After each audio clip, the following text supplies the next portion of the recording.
నమస్కరించి ఒక మాట చెప్తున్నా, హార్ట్ఫుల్గా చెప్తున్నా, నా హృదయాంతరాల నుంచి ఒక మాట చెప్తా ఉన్నా. నేను తెలంగాణలో ఉన్న 3.5 కోట్ల మంది తెలంగాణ బిడ్డలందరికీ ఒక అమ్మగా పరిణితి చెందాలనుకుంటున్నా.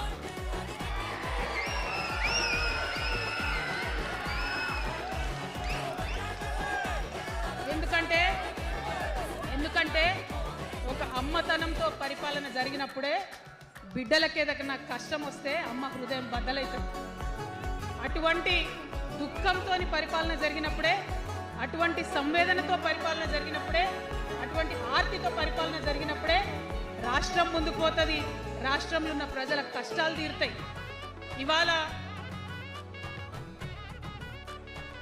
ఎన్నిసార్లు ఎన్ని రకాలుగా ఆలోచన చేసినా మన తెలంగాణ రాష్ట్రంలో అనేక రోజుల నుంచి అనేక